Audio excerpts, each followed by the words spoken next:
नमस्कार दोस्तों, मैं गोविंद मारवाल एक बार फिर आपके सामने एक नए वीडियो के साथ। और आज के इस सेशन में हम चर्चा करेंगे गोलीय दर्पण को लेकर कि गोलीय दर्पण क्या होते हैं, किस प्रकार से काम करते हैं, क्या इनका उपयोग है और किस प्रकार का प्रतिबिंब हमें देते हैं गोलीय दर्पण। तो दोस्तों देखिए, गोलीय दर्पण दो प्रकार के होते हैं। गोलीय दर्पण जो है वो दो प्रकार के होते हैं। पहला है उत्तल दर्पण, और दूसरा है दोस्तों अवतल दर्पण। उत्तल दर्पण देखिए दोस्तों किस प्रकार का होता है। इस तरीके से आपको एक वक्राकार सरफेस दी हुई रहेगी। इसके मुझे अंदर की ओर पॉलिश करना पड़ेगा, अंदर की ओर।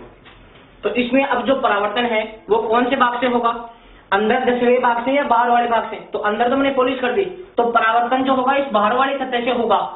जिसके ऊपर हमने पॉलिश नहीं कर रखी है इस सतह से होगा हमारे पास परावर्तन। ठीक है, देखो उत्तल, दो तीन बार बोलो उत्तल, फिर बोलो एक बार उत्तल, फिर एक बार और बोलो उत्तल, अब बोलो अवतल। तो जो अवतल बोल रहे हैं तो ऐसा लग रहा है जैसे हमको गड्ढे में से गिर रहे हैं। और उत्तल का मतलब उभरा हुआ। उत्तल से याद रखना, ऊप और उत्तल, ऊप और उभरा हुआ। यदि किसी दर्पण का उभरे हुए भाग से परावर्तन हो रहा है तो उसे बोलते हैं उत्तल दर्पण। उभरे हुए भाग से परावर्तन हो रहा है, इसका मतलब यह हुआ कि हम अंदर दसे हुए भाग पर क्या कर देंगे, पॉलिश कर देंगे। अवतल दर्पण इसका उल्टा बन जाएगा इस तरीके से। इसमें हम उभरे हुए भाग के ऊपर पॉलिश कर देंगे। यदि किसी दर्पण के उभरे हुए भाग पर पॉलिश कर दी जाए, या फिर ऐसे कर दो, यदि किसी दर्पण का अंदर दसा हुआ भाग परावर्तन का कार्य करता है तो इस प्रकार के दर्पण को हम क्या कहते हैं, अवलो क्या है और अवतल दर्पण है क्या। उत्तल तीन अक्षर आ रहे थे, छोटा नाम था इसलिए मैंने इसको कह दिया बच्चा दर्पण। अवतल इसमें चार अक्षर आ रहे हैं, मतलब ये बड़ा नाम है, और बड़ा का मतलब बहुत बड़ा है ये, इसको मैंने कह दिया बूढ़ा दर्पण। ध्यान दीजिएगा दोस्तों, ये बच्चा दर्पण और ये बूढ़ा दर्पण। अब देखो, सबसे पहले हम बात करते हैं कि दोनों में किस प्रकार का प्रतिबिंब प्राप्त होता है। तो देखिए, उत्तल दर्पण में प्रतिबिंब बनता है हमेशा आभासी, आभासी के साथ बनेगा हमेशा सीधा, और प्रतिबिंब बनेगा वस्तु से छोटा। प्रतिबिंब बनता है वस्तु से छोटा। इस बात पे गौर कीजिएगा दोस्तों। उत्तल दर्पण से किस प्रकार का प्रतिबिंब प्राप्त होता है, तो हम कहेंगे आभासी, आभासी के साथ हमेशा सीधा, याद रखेंगे आभासी, सी फॉर सीधा, आभासी के साथ हमेशा सीधा, और प्रतिबिंब कैसा बनता है, वस्तु से छोटा। तो याद रखेंगे, ये देखो नाम ये बच्चा दर्पण है। अब बच्चा बेचारा उल्टा करना क्या जाने, बच्चे तो दिल के सच्चे होते हैं, बच्चों को इतना ज्ञान भी नहीं होता है। तो याद रखना कि बच्चे दर्पण हमेशा सीधा काम करते हैं, आभासी और आभासी के साथ हमेशा सीधा। और बच्चा दर्पण जो है वो प्रतिबिंबी बच्चा ही बनाता है, प्रतिबिंबी वस्तु से छोटा ही बनाता है। तो बच्चे दर्पण की आपको कहानी क्लियर रही होगी। उत्तल दर्पण की कहानी आपको समझ में आई होगी कि किस प्रकार से प्रतिबिंब बनाएगा। तो हम कहेंगे आभासी बनाएगा, आभासी के साथ सीधा बनाएगा, और प्रतिबिंब बच्चा ही बनाएगा, मतलब प्रतिबिंब वस्तु से कैसा बनाएगा, छोटा बनाएगा। ठीक है, अब देखिए अवतल दर्पण, इसको मैंने याद करने के हिसाब से नाम दिया बूढ़ा दर्पण। मतलब ये कोई दादाजी टाइप का दर्पण है, ये मतलब दादाजी टाइप का दर्पण है, ये बूढ़ा दर्पण। और दादाजी घर में बूढ़े होते हैं, तो देखिए बूढ़ा दर्पण है ये। दादाजी को तो सभी प्रकार का तजुर्बा होता है दोस्तों, क्योंकि उन्होंने अपनी जिंदगी में सब कुछ देखा है। तो यहाँ हमारे पास जो प्रतिबिंब बनेगा वो दोस्तों आभासी और सीधा तो बनेगा ही बनेगा, आभासी के साथ सीधा भी बनेगा, और यहाँ जो प्रतिबिंब है वो वास्तविक के साथ उल्टा भी बनेगा। साथ ही साथ वस्तु से बड़ा भी बनता है, और यहाँ जो प्रतिबिंब है वो वस्तु से कैसा बनता है, छोटा बनता है। ध्यान दीजिएगा दोस्तों, अवतल दर्पण, बूढ़ा दर्पण। तुलना हम करें अपने दादाजी से कि घर में सबसे बूढ़े दादाजी है हमारे, तो दादाजी को तो सभी प्रकार का तजुर्बा होता है, उनको सभी प्रकार का अनुभव होता है, तो वो सब काम कर सकते हैं। यही बात लागू होती है अवतल दर्पण पे। यहाँ प्रतिबिंब आभासी सीधा भी बनेगा, वास्तविक उल्टा भी बनता है, वस्तु से बड़ा भी बनता है और वस्तु से छोटा भी बनता है। तो देखिए, इसमें जो प्रतिबिंब है वो वस्तु से छोटा बन रहा है, यहाँ जो प्रतिबिंब है वो वस्तु से छोटा बन रहा है।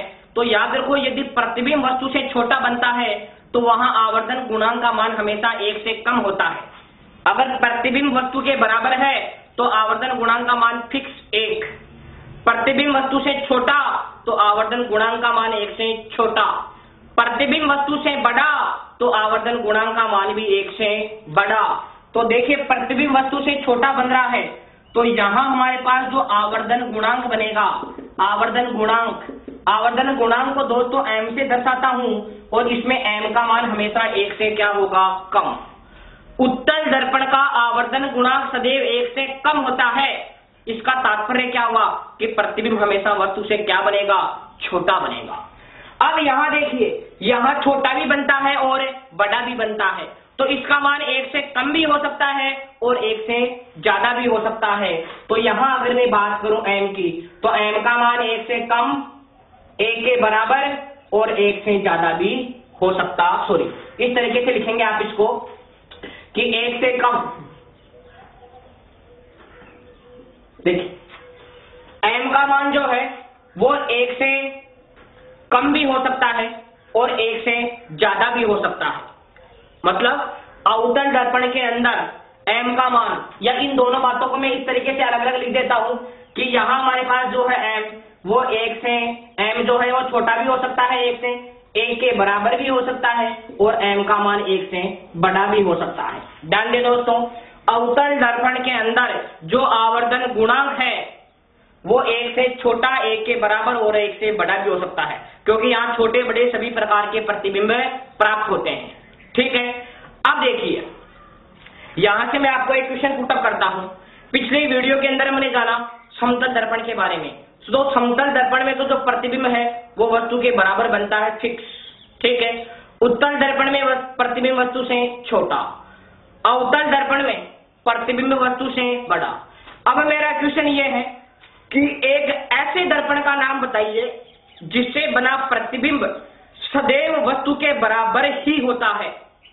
तो कौन सा दर्पण बताएंगे दोस्तों, समतल दर्पण, हमेशा वस्तु के बराबर। तो वो कौन सा दर्पण है, समतल दर्पण। एक ऐसे दर्पण का नाम बताइए जिसे बना प्रतिबिंब सदैव वस्तु से छोटा होता है। तो वो कौन सा दर्पण है दोस्तों, उत्तल दर्पण। एक ऐसे दर्पण का नाम बताइए जिसे सभी प्रकार के प्रतिबिंब प्राप्त किए जाते हैं। तो वो कौन सा दर्पण है दोस्तों, अवतल दर्पण है। तो ये काफी अच्छा क्वेश्चन है, ये भी कई बार कंपटीशन एग्जाम में पूछ लिया जाता है कि एक ऐसा दर्पण जिससे बना प्रतिबिंब सदैव वस्तु के बराबर होता है। तो कौन सा, समतल दर्पण। एक ऐसा दर्पण जो सदैव वस्तु से छोटे प्रतिबिंब ही बनाता है। तो कौन सा दर्पण है, बच्चा दर्पण, मतलब उत्तल दर्पण। एक ऐसे दर्पण का नाम बताइए जिसे सभी प्रकार के प्रतिबिंब प्राप्त किए जाते हैं। तो सभी प्रकार के प्रतिबिंब, सभी प्रकार का अनुभव दादाजी को होता है, मतलब बड़ा नाम। कौन सा दर्पण है वो, अवतल दर्पण। ठीक है, समतल दर्पण का आवर्धन गुणांक कितना, 1, क्योंकि प्रतिबिंब वस्तु के बराबर। उत्तल दर्पण का आवर्धन गुणांक हमेशा 1 से कम, अवतल दर्पण का आवर्धन गुणांक 1 से कम भी हो सकता है और 1 से ज्यादा भी हो सकता है। अब हम बात करते हैं दोस्तों इनके उपयोग को लेकर। तो देखिए उत्तल दर्पण का उपयोग, उत्तल दर्पण का सबसे अच्छा उपयोग है ड्राइवर द्वारा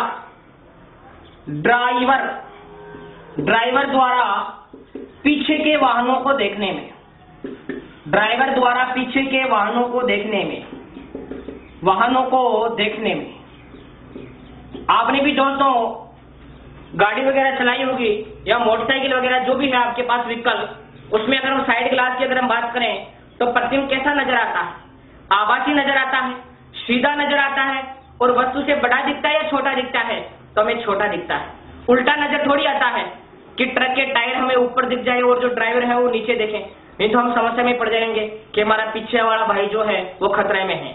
तो याद रखेंगे आप कि ड्राइवर द्वारा पीछे के वाहनों को देखने में किस प्रकार के दर्पण का यूज होता है, तो हम बोलेंगे उत्तल दर्पण का प्रयोग किया जाता है। क्यों, क्योंकि उत्तल दर्पण में कैसा प्रतिबिंब बनता है, आभासी बनता है, सीधा बनता है और वस्तु से छोटा बनता है। साथ ही साथ अगर हम इसके दूसरे उपयोग की बात करें तो हमारे जो स्ट्रीट लैंप होते हैं, गलियों के अंदर जो लैंप लगे हुए रहते हैं, तो उन लैंपों की लाइट आप मुझे बताइए कि एक लाइन में ट्रेवल होनी चाहिए या उनकी फैलनी चाहिए, या उनकी लाइट उसके आसपास फैल जानी चाहिए। तो स्ट्रीट लैंप ऐसे होते हैं जिनकी लाइट उस जो लाइट है उसके चारों ओर आसपास के अंदर फैल जाती है।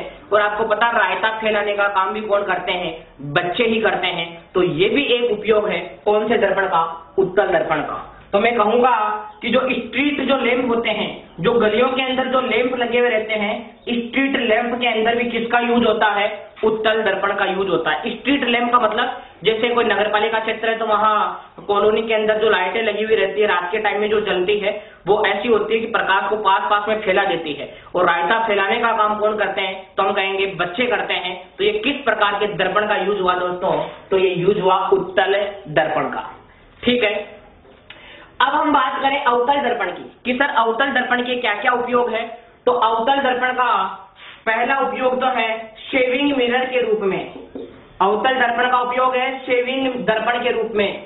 शेविंग मिरर, हम जिस दर्पण के सामने खड़े होकर दाढ़ी बनाते हैं वो कौन सा दर्पण होता है दोस्तों? तो वो होता है अवतल दर्पण। कौन सा दर्पण होता है? वो अवतल दर्पण। क्योंकि ये तो देखो प्रतिबिंब छोटा बनाता है। ये तो प्रतिबिंब कैसा बनाता है? वस्तु से छोटा। तो हमारा चेहरा है और उसको मैं समतल दर्पण के सामने ले जाऊं तो चेहरा मेरा और छोटा हो जाएगा। तो वहां मुझे शेविंग बनाने में प्रॉब्लम होगी। अगर मैं समतल दर्पण की बात करता तो समतल दर्पण में तो लेफ्ट तो राइट दिखाई देता है, राइट लेफ्ट दिखाई देता है।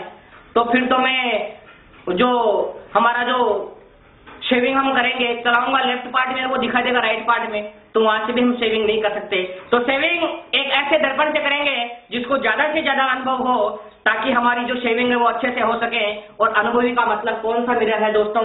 वो है हमारे पास अवतल दर्पण। अवतल दर्पण के अंदर देखो आभासी सीधा और बड़ा बनता है। एक स्थिति ऐसी आती है जिसमें आभासी सीधा और बड़ा, ताकि हमें शेविंग करने में थोड़ी सुविधा हो जाए। दोस्तों इसी का उपयोग करते हैं डॉक्टर्स। इसी का उपयोग करते हैं डॉक्टर्स जब नाक कान और जब गले का ऑपरेशन किया जाता है। तो नाक कान और गले के ऑपरेशन के अंदर भी डॉक्टर्स जो है वो कौन से दर्पण का यूज करते हैं? तो हम कहेंगे कि सर अवतल दर्पण का यूज करते हैं। क्यों? क्योंकि अवतल दर्पण आभासी सीधा और कैसा प्रतिबिंब बनाता है? बड़ा। तो इससे क्या है भाई, किसी भी वस्तु का सीधा और बड़ा प्रतिबिंब बन जाए छोटी वस्तु का, तो वहां काम करने में थोड़ी सुविधा हो जाती है।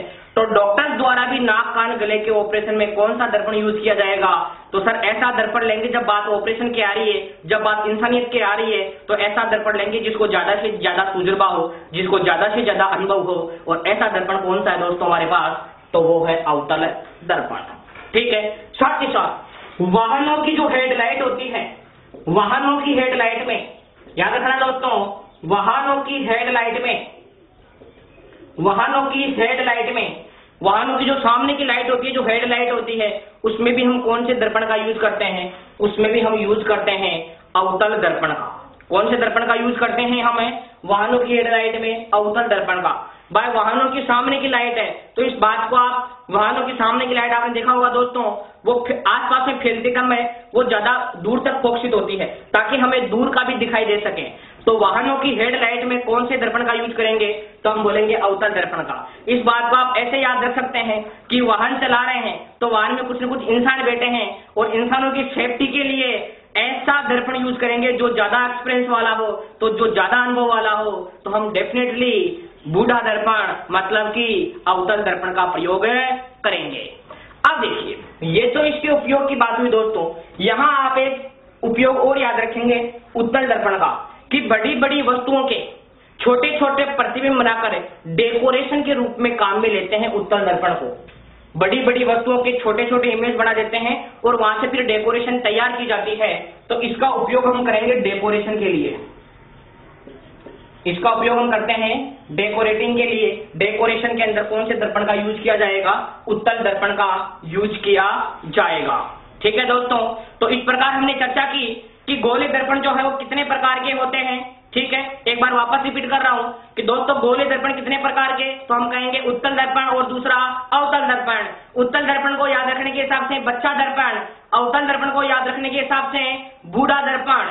ठीक है, उत्तल दर्पण से कैसा प्रतिबिंब बनेगा? तो हम कहेंगे आभासी सीधा और वस्तु से छोटा। अवतल दर्पण से कैसा प्रतिबिंब बनेगा? आभासी सीधा, वस्तु से छोटा भी, वस्तु से बड़ा भी, और वास्तविक और उल्टा भी। ठीक है, उत्तल दर्पण का आवर्धन गुणांक हमेशा 1 से कम। अवतल दर्पण का आवर्धन गुणांक हमेशा 1 से ज्यादा। उत्तल दर्पण के उपयोग ड्राइवर द्वारा पीछे के वाहनों को देखने में, स्ट्रीट लैंप के रूप में, डेकोरेटिंग लैंप के रूप में, ठीक है। फिर हम बात करें कि अवतल दर्पण के उपयोग शेविंग मिरर के रूप में, डॉक्टर द्वारा नाक कान गले के ऑपरेशन में, और वाहनों की हेडलाइट के अंदर कौन से दर्पण का यूज किया जाता है? अवतल दर्पण का यूज किया जाता है। तो दोस्तों, आई होप कि आपको ये वीडियो पसंद आया होगा। अगर ऐसा है तो आप चैनल को ज्यादा से ज्यादा लाइक, शेयर और सब्सक्राइब कीजिए। फिर मिलते हैं एक नए वीडियो के साथ। Thank you.